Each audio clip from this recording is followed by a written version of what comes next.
राजबाला जी से आपका क्या रिश्ता है? अच्छा, मेरा नाम निशा है और जो मैं रोहतक से हूँ और राजबाला जी से मेरा संबंध ये है कि मैं उनकी दूसरे नंबर की बेटी हूँ। सदियों से सच है कि जो औरत होती है वो घर बार हर चीज़ संभाल सकती है, उसको धरती जैसा दिल दिया है भगवान ने। और ये जो विचार है ना, ये हमें हमारे मम्मी पापा दोनों से ही मिले हैं। आज का टाइम ये है कि अगर मैं आपके सामने खड़े होकर बोल पा रही हूँ, कारण क्या है? कॉन्फिडेंस, क्योंकि मैं महसूस करती हूँ कि मैं इन चीज़ों का जवाब दे सकती हूँ और जवाब देना आता है प्रैक्टिस से।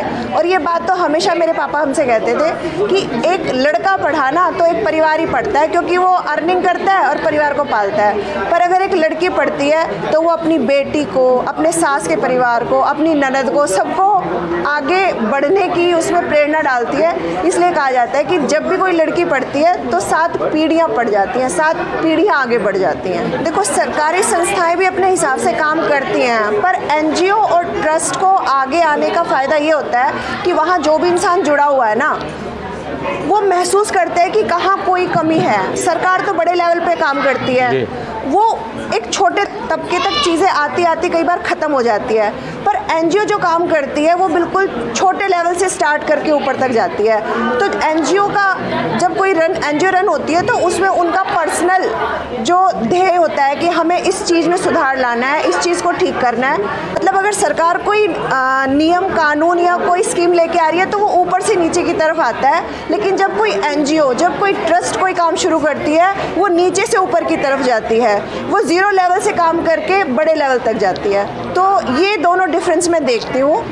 और एजुकेशन की जहाँ तक आपने पूछा कि कैसे यूज़फुल है, एजुकेशन के बिना तो आप कुछ भी नहीं समझ सकते। एक अनपढ़ आदमी का दिमाग ऐसा माना जाता है कि बहुत ही सिकुड़ा हुआ होता है, पर जैसे जैसे आपकी पढ़ाई आगे बढ़ती है आप चीज़ों को बड़े लेवल पे देखने लगते हो, उसके हर एक्सपेक्ट को देखने लगते हो। मम्मी की दूसरी पुण्यतिथि है और बहुत धूमधाम से तो हम नहीं कहेंगे कि हमने मनाई है। आपने क्या देखा? सबसे पहले हमने सुंदरकांड का यहाँ पे पाठ कराया, जो कि बहुत ही इम्पॉर्टेंट चीज़ मानी जाती है, जिससे ऐसा बोला जाता है कि दिमाग के सारे चक्षु खुल जाते हैं। दूसरे नंबर पे लोगों ने अपने विचार व्यक्त किए और सबके विचारों में आपने देखा होगा कि लड़कियों को आगे बढ़ाने की, उनको प्रेरणा देने के विचार थे। तो यहाँ जो सबका ध्येय है ये है कि कैसे हम अपने समाज में कुछ अच्छी चीज़ें करें और उनको आगे बढ़ाएं। भविष्य में राजबाला ट्रस्ट को आप कहाँ देखना चाहते हैं? जिस तरह से हमारी राजबाला एनजीओ और राजबाला एकेडमी आगे बढ़ रही है, 1 से 8वीं तक के बच्चों को फ्री में पढ़ा रही है, तो मैं ये देखती हूँ कहीं ना कहीं ये एक माइलस्टोन साबित होगी। और लगभग शुरुआत तो हमारी हुई थी 10-12 बंदों से, लेकिन आज मैं देखती हूँ तकरीबन 400 से 500 लोग इसमें जुड़े हुए हैं। चाहे आप स्टूडेंट को ले, चाहे वो हमारी एरिया के जो प्रधान हैं उनको ले, जो भी यहाँ आता है वो यही कहता है कि भविष्य में जब भी इस एनजीओ को मेरी मदद की ज़रूरत होगी तो वो ज़रूर करेंगे।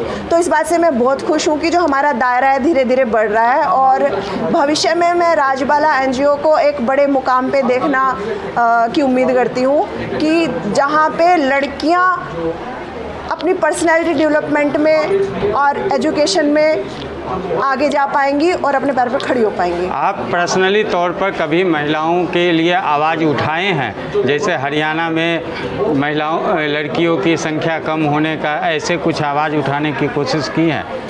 देखिए, अभी तक तो मुझे इस तरह का कोई मौका नहीं मिला, लेकिन एक बात मैं बता दूं, हरियाणा अब लड़कियों की जनसंख्या में पीछे नहीं है। ये चीज़ें मैंने नोटिस किया। अगर वहाँ के डाटा अगर लिए जाए तो लगभग हरियाणा भी उस चीज़ को कवर कर रहा है। पर भविष्य में कभी भी ऐसा मौका मिला, लेकिन हाँ, मेरे स्कूल में जिन भी मदर से मैं मिलती हूँ, मैं कोशिश करती हूँ कहीं ना कहीं उनको किसी ना किसी बात की प्रेरणा दे सकूँ, आगे बढ़ने की प्रेरणा दे सकूँ। और बड़े लेवल पे अगर मुझे मौका मिलेगा तो मैं ज़रूर इस काम को और आगे बढ़ाना चाहूँगी। बहुत बहुत धन्यवाद आपका जन जागरण से बात करने के लिए। Thank you.